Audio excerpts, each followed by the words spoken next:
ಆತ್ಮೀಯ H16 news ಅರ್ಥಾತ್ ಸಿದ್ದಾರಾಮ್ಗೆ ಸ್ವಾಗತ.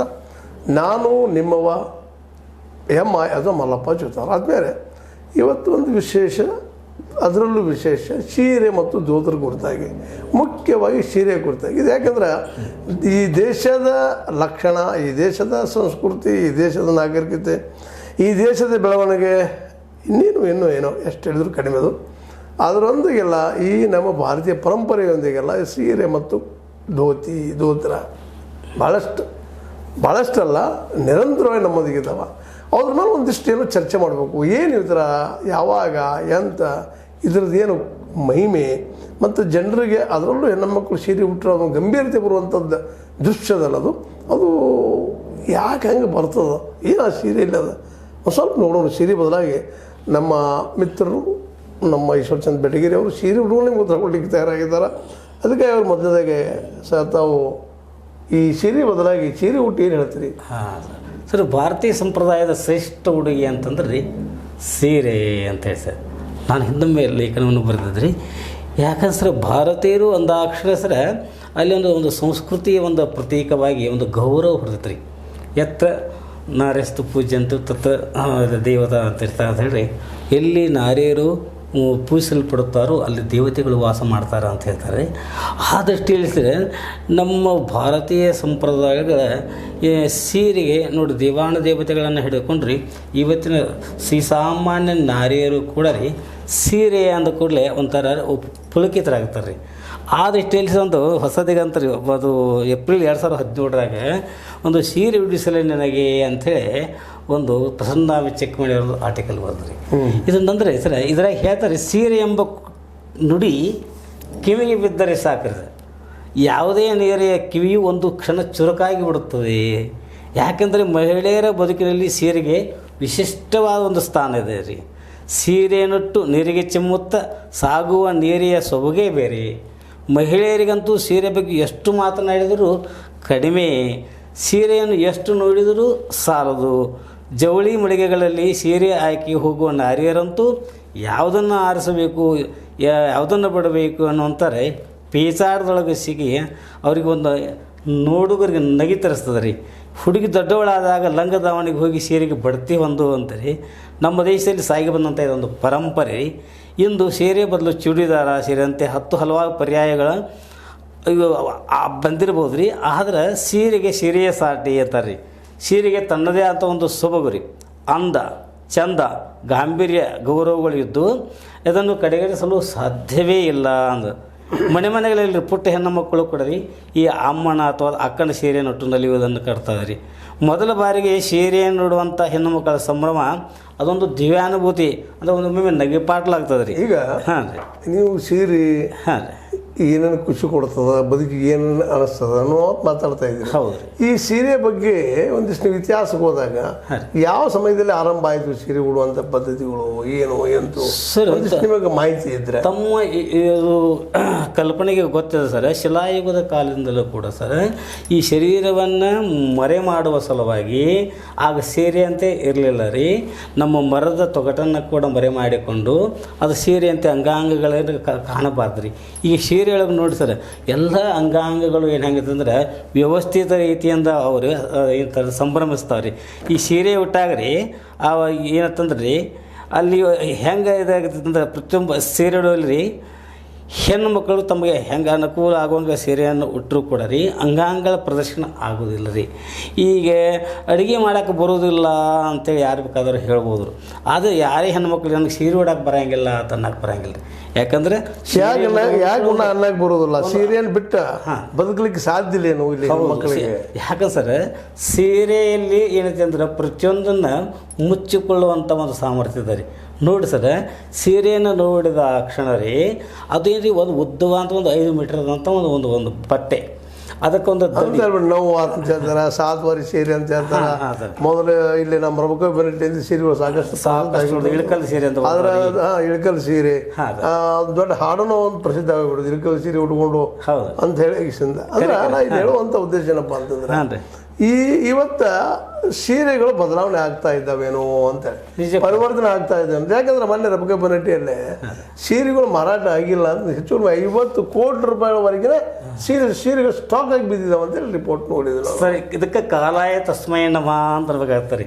ಯಾಕೆ ಸೀರೆ ಇಷ್ಟೊಂದು ಪ್ರಾಮುಖ್ಯತೆಯನ್ನು ಪಡೆದರು ಕೂಡ ರೀ, ದೇಹದ ಅಂಗಾಂಗಗಳನ್ನು ಎಲ್ಲ ಕೂಡ ರಕ್ಷಣೆ ಮಾಡ್ತಾ ಇದ್ರು ಕೂಡ ರೀ, ಅದು ತನ್ನದೇ ಅಂತ ಒಂದು ಸೊಬಗನ್ನು ಅದು ತೋರಿಸ್ತಾ ಇದ್ರು ಕೂಡ ರೀ, ಈಗಿನ ಆಧುನಿಕತೆಗೆ ಅನುಗುಣವಾಗಿ ರೀ ಯಾಂತ್ರಿಕ ಬದುಕಿನೊಳಗರೆ ಸೀರೆಯನ್ನು ಇಟ್ಟುಕೊಂಡು ಬೇಗ ಒಂದು ನಡೆಯೋಕ್ಕಾಗೋದಿಲ್ಲ, ಹೋಗೋಕ್ಕಾಗೋದಿಲ್ಲ ಅಂತ ತಿಳ್ಕೊಂಡು, ಯಾಕಂದ್ರೆ ಟ್ರೈನ್ ಹಿಡಬೇಕಾಗ್ತದೆ, ಬಸ್ಸುಗಳು ಪ್ರಯಾಣ ಮಾಡ್ಬೇಕಾಗ್ತದೆ ರೀ. ಅವಾಗ ಏನಂತಂದರೆ ಇದು ತೊಡಕಾಗ್ತದೆ ಅಂತ ತಿಳ್ಕೊಂಡು ಸೀರೆ ಉಡೋದನ್ನು ಬಿಟ್ಟು ಬೇರೆ ಚೂಡಿದಾರದು ಹಾಕೋದು ಕರೆಕ್ಟ್ ಅದ ರೀ. ಆದ್ರೆ ಸೀರೆ ಮೇಗಿನ ಪ್ರೀತಿ ಮಾತ್ರ ಹೆಣ್ಮಕ್ಳಿಗೆ ಹೋಗೋದಿಲ್ಲ ಸರ್, ಅದು ಯಾವಾಗಲೂ ಇರೋದನ್ನ ರೀ. ಅದಕ್ಕೆ ಸಂದರ್ಭದಲ್ಲಿ ನಾವು ಸಾಕಷ್ಟು ನೋಡ್ತಾ ಇರ್ತೀವಿ. ಹಾಂ ಸರ್, ಯಾವುದೇ ಅದು ರೇಷ್ಮೆ ಸೀರೆ ಕಾಸ್ಟ್ಲಿದಿಂದ ಸೀರೆಗಳನ್ನು ತಗೊಳ್ಳುವಂತ ಒಂದು ಮನಸ್ಥಿತಿ ಹೆಣ್ಮಕ್ಳಲ್ಲಿ ನಿಶ್ಚಿತವಾಗಿ ಬರ್ತದೆ. ಎಷ್ಟು ಕಾಸ್ಟ್ಲಿ, ಎಷ್ಟು ತುಟ್ಟಿಯ ನೀವು ಸೀರೆ ನೋಡ್ತೀರಿ ಅಷ್ಟು ನಿಮ್ಮ ವೇಟ್ ಹೆಚ್ಚಾಗ್ತದೆ ಅನ್ನುವಂಥದ್ದು ಒಂದು ಮನೋವೃತ್ತಿಯನ್ನು ನಾವು ನೋಡ್ತಾ ಇದ್ದೀವಿ. ಅದರ ಅರ್ಥ ಮದುವೆ ಆಯಿತು, ಇನ್ನುಳಿದ ಯಾವುದೇ ಮಂಗಳ ಕಾರ್ಯಗಳಾಯ್ತು, ಇಂಥ ಎಲ್ಲ ಸಂದರ್ಭದಲ್ಲಿ ಸೀರೆಯನ್ನು ಉಡುವುದನ್ನು ನಾವು ನೋಡ್ತಾ ಬಂದಿದ್ದೀವಿ ರೀ. ಅಂದ್ರೆ ನಾ ಇವತ್ತೇನು ಪ್ರಶ್ನೆ ಮಾಡ್ತಾ ಇದ್ದೀನಿ, ಈಗೇನು ರಬಕೆ ಬನಟ್ಟಿನ ಬಂದಂಥ ಸ್ಥಿತಿ ಮುಂದಿನ ದಿನದಲ್ಲಿ ಒಟ್ಟು ಟೋಟಲ್ ಇಂಡಿಯಾ ದೃಷ್ಟಿ ತಗೊಂಡು ಸೀರೆಗಳು ಉಡುವುದನ್ನು ಕಡಿಮೆ ಆಗ್ತಾ ಹೋಗ್ತದನಾ ಅಂತ ನಿಮ್ಗೆ ಏನಾದ್ರು ಅನಿಸಿದೆ? ಸರ್, ಆಗೋದಿಲ್ಲ ಸರ್. ಯಾಂತ್ರಿಕ ಬದುಕಿನಲ್ಲಿ ಸ್ವಲ್ಪ ಇದಕ್ಕಾಗಿ ಮಾರ್ಪಾಡು ಆದರೂ ಆಗಬಹುದು ರೀ. ಆದರೆ ಸೀರೆಗಿರುವಂಥ ಪ್ರಾಮುಖ್ಯತೆ ಎಂದೂ ಕಡಿಮೆ ಆಗೋದಿಲ್ಲ ರೀ. ಯಾಕಂದ್ರೆ ಸೀರೆಗೆ ನೋಡಿ ಸರ್, ಈ ದಪ್ಪನ ಹೆಣ್ಮಕ್ಳು ಅಂತಾರೆ ತೆಳುವಂಥ ಸೀರೆಗಳನ್ನು ಆಯ್ಕೆ ಮಾಡ್ತಾರೆ ರೀ. ಆದರೆ ಸರ್ ಮುಂದೆ ತೆಳುವಂಥ ಹೆಣ್ಮಕ್ಳು ಯಾವ ಬೇಕಾದ ಬಣ್ಣದ ಸೀರೆಗಳನ್ನು ಆಯ್ಕೆ ಮಾಡಬಹುದು. ಅಂದರೆ ಅವರವರ ಬಣ್ಣಕ್ಕೆ ಅನುಗುಣವಾಗಿ ಸೀರೆಗಳ ಆಯ್ಕೆ ಮಾಡೋದು ಕೂಡ ರೀ, ಅದು ಒಂದು ವಿಧಾನ ರೀ. ಹಾಂ ಸರ್, ಮುಂದೆ ಸರ್ ಇದು ಈ ಅವಸರವಾಗಿ ಹೆಂಗೆ ಸೀರೆ ಉಟ್ಕೋದು ಅದು ಅಷ್ಟು ಸರಿ ಅನ್ಸಂಗಿಲ್ಲ ರೀ. ಅದಕ್ಕೆ ಕಾಳಜಿ ಮಾಡ್ಬೇಕಂತ ಹೇಳ್ತಾರೆ ರೀ. ಯಾಕಂದ್ರೆ ತಳಗಿರೋರಿಗೆ ರೀ ಸಾಮಾನ್ಯವಾಗಿ ಯಾವುದೇ ಸೀರೆನೂ ಒಂದು ರೀತಿ ಉಡಾಕ ಸಾಧ್ಯ ಆಕತಿ. ಅವರವ್ರ ಬಣ್ಣ ಅವರವ್ರ ನಿಲುವಿಗೆ ಅನುಗುಣವಾಗಿ ರೀ ಸೀರೆಗಳ ಆಯ್ಕೆಯನ್ನು ಹೆಣ್ಮಕ್ಳು ಮಾಡ್ತಾರೆ ರೀ. ಮುಂದೆ ದಪ್ಪಗೆ ಕಾಣಬೇಕು ಅಂತ ಅಂದ್ರೂ ಅವರು ದಪ್ಪ ಸೀರೆಗಳನ್ನು ಸಿಗ್ತಾರೆ, ಅವನ್ನ ಉಟ್ತಾರೆ. ಮುಂದೆ ಕೆಲವು ಸೀರೆ ಇಟ್ಟಾಗ ಇನ್ನೂ ದಪ್ಪ ಕಾಣಿಸುವಂಥ ಭೀತಿ ಇದ್ದವರು ತೆಳು ಸೀರೆಯನ್ನು ಆಯ್ಕೆ ಮಾಡ್ಕೋತಾರೆ. ಮತ್ತು ಸೀರೆ ಸೊಂಟಕ್ಕೆ ಸಿಕ್ಕಿಸುವಾಗ ಹೊಟ್ಟೆ ಎತ್ತರ ಸಿಕ್ಕಿಸಿದರೆ ನೆರಿಗೆ ಹೆಚ್ಚು ಬಂದು ದಪ್ಪ ಕಾಣ್ತಾವ ಅಂತ ತಿಳ್ಕೊಂಡ್ರಿ ಕೆಲವರು ಅವ್ರು ಸೈಡ್ ತಿಳ್ಕೊತಾರೆ ರೀ. ಹಿಂಗೆ ಫೋಲ್ಡ್ ಮಾಡಿ ಪಿನ್ ಹಾಕುವಾಗ ಸೊಂಟದ ಭಾಗದೊಳಗೆ ರೀ ದಪ್ಪಾಗಿ ಸುಕ್ಕಾಗಿ ಕಾಣಿದ್ರಕ್ಕೆ ಸೊಂಟದ ಭಾಗ ತುಸು ಎಳೆದ್ರಿ ಮೇಲ್ಬಾಗಿ ಸರಿಸಿದ್ರೆ ಸೊಗಸಾಗಿ ಸೀರೆಗಳು ಕಾಣ್ತಾವೆ ರೀ. ಇಲ್ಲ ಒಂದೊಂದು ಪರಿಕಲ್ಪನೆ. ಇನ್ನು ಸೀರೆ ಬಂದ್ರಿ ಕಲಾತ್ಮತೆ, ದೇಹಕ್ಕೆ ಹೊಂದುವಂಥ ಅವರವರ ಗುಣಗಳು ಸರ ಸೀರೆ ನೀರೇ ಬಣ್ಣವನ್ನು ಬರೆವರಿಸ್ತಾರೆ. ವೈವಿಧ್ಯಮಯವಾದ ಸೀರೆಗಳಂತ ಇನ್ನೊಂದು ಮಾಸ ಯಾರೇನು ಹೇಳಲ್ರಿ, ಭಾರತೀಯ ನಾರಿಯ ಲಕ್ಷಣ ವಿಶೇಷ ಬಣ್ಣಿಸುವಾಗ ನೀವು ಹೇಳಿದ್ರಲ್ರಿ ಸೀರೆ ಅದರ ಅವಿಭಾಜ್ಯ ಅಂಗವಾಗಿ ಬಿಡ್ತದೆ ರೀ. ಇಂದು ಎಷ್ಟೋ ಮಂದಿ ವಿದೇಶಿಯರು ಕೂಡ ರೀ ಭಾರತಕ್ಕೆ ಬಂದಾಗ ರೀ ಈ ಸೀರೆಯ ಚೆಲುವಿಗೆ ಮಾರು ಹೋಗಿರಿ ಅವರು ಕೂಡ ರೀ ಇಲ್ಲಿ ಸೀರೆ ಉಡೋ ಅಷ್ಟು ಲಗುಟು ಬರೋಂಗಿಲ್ಲ ಸರ್. ಅದಕ್ಕೆ ತನ್ನದೇ ಆದ ಒಂದು ಪ್ರಾಕ್ಟೀಸ್ ಬೇಕು ರೀ. ಎಷ್ಟೋ ಮಂದಿ ಸೀರೆ ಉಡಾಕೆ ಹೋಗಿ ಮುಗ್ಗಿಸಿ ಬಿಡೋದನ್ನು ಇರ್ತೈತೆ ರೀ. ಅದಕ್ಕೆ ಒಂದು ಪ್ರಾಕ್ಟೀಸು ಬೇಕು. ಹಂಗೆ ರೀ ವಿದೇಶಿಯರಿಗೆ ಬಂದಾಗ ರೀ ಇಲ್ಲಿ ಅವ್ರಿಗೆ ಕೆಲವು ಹೆಣ್ಮಕ್ಳು ಕಾಂಟ್ಯಾಕ್ಟ್ ಮಾಡಿ ತಾವು ಸೀರೆ ಉಟ್ಕೊಂಡು ಸಂಭ್ರಮಿಸ್ತಾರೆ. ಅಂದ್ರೆ ಹಾಂ ಸರ್, ಇಡೀ ವಿಶ್ವದ ಹೆಣ್ಣು ಮಕ್ಕಳಿಗೆ ನಿಧಾನಕ್ಕೆ ಇದು ಆಕರ್ಷಣೆ ಆಗ್ಲಿಕ್ಕೆ ನಿಮ್ಮ ಒಟ್ಟು ಅಭಿಪ್ರಾಯ ನಿಜವೂ ಸರ್. ಇದ್ರ ಜೊತೆಗೆ ಇನ್ನೊಂದು ಸೀರೆ ಜೊತೆಗೆ ಹೆಣ್ಣಿಗೆ ಸೀರೆ ಆದ್ರೆ ಗಂಡಿಗೆ ದೋತರ ಸರ್, ಅದು ಅಷ್ಟೇ ಮುಖ್ಯ ಸರ್. ಹೆಂಗೆ ಸರ್ ಹೆಣ್ಣು ಮಕ್ಕಳಿಗೆ ನಿಮ್ಮ ದೋತ್ರ ಉಡೋರಲ್ಲಿ ಕಾಣೋದಿಲ್ಲ ಹೆಂಗೆ ಅಂತಿದೆ. ಹಾಂ ಸರ್, ಈಗ ನೋಡಿ ಸರ್ ದೋತ್ರ ಉಡೋರು ಕಾಣೋದಿಲ್ಲ ಒಂದು ಮಾತು ಬರೋಬ್ಬರಿ ಹೇಳಿದ್ರಿ. ಆದ್ರೆ ರೀ ನಾವು ಪ್ಯಾಂಟ್ ಹಾಕ್ತೀವಿ ರೀ, ಪ್ಯಾಂಟ್ ಕೂಡ ಹೇಗದ ಗೊತ್ತೇನು ಸರ್, ಅದು ನಮ್ಮ ದೋತರದಿಂದನೇ ಒಳವಲೆಯಾಗಿ ಬಂದತ್ತೆ ರೀ. ಇದಕ್ಕೆ ಎರಡೇ ಇದನ್ನು ಮಾಡಿಬಿಡ್ತಾರೆ ಸರ್, ಹೌದ್ರಿ ಕಾಲುಗಳು ಹಾಕಕ್ಕೆ. ಅದು ದೋತ್ರ ಏನು ಮಾಡ್ತಾರೆ ರೀ, ಅದು ಒಂದು ಉದ್ದದ ಒಂದು ಸೀರೆ ಹಂಗೆ ರೀ ಉದ್ದದ ಒಂದು ದೋತ್ರ ಬಂದ್ರಿ ನಡಕ ಕಟ್ಟಿ ಅದಕ್ಕೆ ನೀರಿಗೆಗಳನ್ನು ಹೆಣದ್ರಿ ನಂತರ ಹಿಂದೆ ನಾವು ಕಚ್ಚಿ ಹಾಕಿ ಇದು ಮಾಡಿದಾಗ ರೀ ಅದು ಪ್ಯಾಂಟಾಗಿ ಕಾಣಿಸ್ತದೆ ರೀ. ಆದ್ರೆ ದೋತ್ರದಿಂದ ಎಷ್ಟು ಪ್ರಯೋಜನ ಅದ ಸರ್, ಅಂತ ಪ್ಯಾಂಟ್ದಿಂದ ಆಗೋದಿಲ್ಲ. ನೀವು ಎಲ್ಲೇ ಒಂದು ಊರು ಕೇರಿ ಹೋಗಿರ್ತೀರಿ, ಯಾರು ಏನೋ ಕೊಡ್ತು ಏನು ಇರಲಿಲ್ಲ ಅಥವಾ ಇಲ್ಲ ಅಂದ್ರೆ ಸರ್ ಉಡಿಯೋದಾಗ ಹಾಕಿರಿ ಅಂತ ಹೇಳ್ತಾರೆ. ಉಡಿಯೋದಾಗ ಹಾಕೊಂಡು ಕಟ್ಕೊಂಡ್ಬರ್ತೀರಿ. ರೈತರು ಸರ್ ದಣ ಇರ್ತಾರೆ ಗಳೆ ಹೊಡೆದು ಬಿಡ್ತಾರೆ, ಅಲ್ಲಿ ಎಲ್ಲೋ ಗೊತ್ತು ಗಿಡದ ನ್ಯಾಳಿಗೆ ಮಲ್ಕೊಂಡಾಗ್ರಿ ಅದೊಂದು ಇದು ಸರ್ ಅದು ನೆರಿಗೆನೇ ಬೆಚ್ಚಂದ್ರೆ ಉದ್ದ ಹೊತ್ಕೊಳ್ಳೋಕೆ ಹೊದಿಕೆ ಆಗ್ತದೆ. ಅದೇ ರೀತಿಯಾಗಿ ಸರ್ ಹೆಣ್ಣು ಮಕ್ಕಳ ಸೀರೆ ಏನಿರ್ತದೆ ಇದು ಯಾವಾಗಲೂ ಉಪಯೋಗ ಬರ್ತದೆ. ಕಡೆಗೆ ಲಾಸ್ಟಕ್ಕೆ ಏನೂ ಆಗಲಿಲ್ಲ ಅಂದ್ರೆ ಕೊನೆಗೆ ಸಣ್ಣ ಮಕ್ಕಳಿಗೆ ದುಪ್ಪಟಿ ಏನು ಹೊಲಿಸಲಾಗ್ರಿ ಸೀರೆಗಳು ಉಪಯೋಗ ಆಗ್ತವೆ. ದುಪ್ಪಟಿ ಅಥವಾ ಇಲ್ಲಿವರೆಗೆ ಆಧುನಿಕ ಇವು ಮಾತ್ರ ಉಪಯೋಗ ಬರೋದಿಲ್ಲ ರೀ. ಸೀರೆ ಮಾತ್ರ ರೀ ಇದ್ದಾಗೂ ಉಪಯೋಗ ಬರ್ತದೆ ರೀ, ಅದು ಕೊನೆಯ ಅವಸಾನದ ಕಾಲಕ್ಕೂ ಉಪಯೋಗ ಬರ್ತದೆ ರೀ. ಹೀಗಾಗಿ ಸರ್ ಒಟ್ಟಾರೆ ಸರ್ ನಮ್ಮ ಭಾರತೀಯ ಸಂಸ್ಕೃತಿಯನ್ನು ಪ್ರತಿಬಿಂಬಿಸುವುದು ಸೀರೆ ಮತ್ತು ದೋತರ. ಈಗ ಧೋತ್ರ ಬಗ್ಗೆ ಬಂದಾಗಂತ ಸಹಜವಾಗಿ ಗ್ರಾಮೀಣ ವಲಯದಲ್ಲಿ ನಾವು ಹೆಚ್ಚಿಗೆ ಧೋತಿನ ಕಾಣ್ತೇವೆ. ಹೌದು ಹೌದು. ಶಹರ ವಲಯದಲ್ಲಿ ಇತ್ತೀಚೆಗಂತ ಭಾಳ ಕಡಿಮೆ ಇದೆ, ಭಾಳ ಕಡಿಮೆ ಇದೆ ರೀ. ಹೀಗಾಗಿ ಮುಂದಿನ ದಿನಗಳಲ್ಲಿ ಧೋತಿ ಮತ್ತು ಸೀರೆ ಇವೆರಡೂ ಹಿಂಗೆ ಇದ್ದವು ಅಂತ ತೋರಿಸೋದಂತ ಇತಿಹಾಸ ಪುಟಗಳು ಸೇರಿ ಹೋಗ್ತಾವ ಅಂತ ನಿಮ್ಗೆ ಎಂದಾದ್ರೂ ಅನಿಸಿದಾರ? ಹಾಂ, ನೀವು ಹಿಡಿದು ಒಂದಷ್ಟಲ್ಲಿ ಕರೆ ಅನಿಸ್ತತ್ರಿ. ಯಾಕಂದ್ರೆ ಈಗಿನ ಕಾಲಕ್ಕೆ ನೋಡಬೇಕಾದ್ರೆ ಆದರೂ ಕೂಡ ರೀ ಕೆಲವೊಂದು ಒಂದು ಮನೆಯಲ್ಲಿರ್ತಕ್ಕಂಥ ಒಂದು ವಿಶ್ವಂತ ಕಾರ್ಯಕ್ರಮಗಳಿಗಾಗಲಿ ಆಗ ಹಾಕೊಂಡು ಹೋಗಿ ರೀ ಸೀರೆಯನ್ನು ಮತ್ತು ಧೋತ್ರವನ್ನು ಚಾಯ್ಸ್ ಮಾಡ್ತಾರೆ ರೀ. ನೋಡಿ ಸರ್, ಸಣ್ಣ ಮಕ್ಕಳಿಗೂ ಕೂಡ ರೀ ಕೆಲವೊಂದು ಕೆಲವೊಂದು ಪ್ರದರ್ಶನಗಳನ್ನು ಮಾಡೋ ಕಾಲಕ್ಕೆ ಧೋತ್ರ ಅಂತ ಹಾಕಿದಾಗ ಮೇಲೆ ಪೀಠ ಹಾಕಿದಾಗ ಒಂದು ರಾಜ ಮಹಾರಾಜರೈತೆ ರೀ ಅಥವಾ ದೇವಾನ ದೇವತೆಗಳಿಗೈತಿ ಮಕ್ಕಳನ್ನು ಸಂಭ್ರಮಿಸೋ ಕೃಷ್ಣನನ್ನು ಮಾಡಿರಿ, ರಾಧೆಯನ್ನು ಮಾಡಿ ಅವ್ರು ಸಂಭ್ರಮಿಸುವಂಥ ಒಂದು ಸಂಪ್ರದಾಯ ಮಾತ್ರ ಹೋಗೋದಿಲ್ಲ ರೀ. ಯಾಕಂದರೆ ನಾವು ಸಂಪ್ರದಾಯ ಸಂಸ್ಕೃತಿನ ಅಷ್ಟು ಅದಕ್ಕಾಗಿ ಭಾರತ ರೀ ಇದಕ್ಕೆ ಅದು ಗುರುಸ್ಥಾನ ರೀ. ಪ್ರತಿಯೊಂದು ಇದರೊಳಗೂ ಕೂಡ ರೀ ನಮ್ಮ ಏನಂತ ಸರ್ ಉಡುಗೆ ತೊಡುಗೆ ಸರ್ ವಿದ್ಯಾ ಬುದ್ಧಿ ಅಧ್ಯಾತ್ಮ ಪ್ರತಿಯೊಂದು ಇದ್ರೊಳಗೂ ಸಿದ್ರಿ ಒಂದು ತನ್ನದೇ ಅಂತ ಒಂದು ಮಿತಿ ನೋಡಿ ಸರ್. ಸೀರೆ ಉಟ್ಟಾಗ ಆ ಲಕ್ಷಣನ ಭಾಷಿಸ್ತಕ್ಕಂಥವ್ರು ಹುಡುಕಿದ ಒಂದು ಇದ್ರಾಗನೇ ಬೇರೆ ನಾವು ನಾಟಕ ಎಷ್ಟೋ ಮಾಡ್ತೇವೆ ಸರ್. ಎಷ್ಟೋ ಜನ ರೀ ಸರ್ ಅದು ಆ ಒಂದು ಪಾತ್ರಗಳನ್ನು ಮಾಡೋವಾಗ ನಮಗೆ ಎಷ್ಟೋ ಗೌರವ ಕೊಟ್ಟದ ರೀ. ಕೆಲವು ಮನುಷ್ಯನ ಹಿಂಗೆ ಸ್ತ್ರೀ ವೇಷದೊಳಗೆ ಮನೆಗೆ ಕರೆಸಿ ಮನೆಗೆ ಜಗಲಿ ಹತ್ರ ಕೊಂಡಿಸಿ ಉಡಿ ತುಂಬಿ ಪ್ರೀತಿ ಅಂದ ರೀ ಸತ್ಕಾರ ಮಾಡಿದಾರೆ ರೀ. ಅವಾಗ ನನಗೆ ವಿಚಿತ್ರ ಅನ್ಸತ್ತೆ ರೀ. ಅಂದ್ರೆ ನಮ್ಮ ಒಂದು ಸಂಪ್ರದಾಯದೊಳಗೆ ಸ್ತ್ರೀಗೆ ಎಷ್ಟೊಂದು ಗೌರವದ ರೀ. ಅದರಲ್ಲೂ ಸೀರೆ ಉಟ್ಟ ಸೀರೆ ನೀರಿ ಅಂತಂದ್ರೆ ಭಾಳ ಒಂದು ಸಂಭ್ರಮಿಸ್ತಾರೆ. ಹಾಗಾದ್ರೆ ಈ ಸೀರೆ ನಿಮ್ಮ ಮಾತನ್ನು ಕೇಳ್ತಾ ಇದ್ರೆ ಸೀರೆ ಮುಂದಿನ ದಿನದಲ್ಲಿ ಉಳಿದು ಬೆಳೆದು ಹೋಗ್ಬೋದು ಅಂತ ಅನಿಸ್ತದೆ.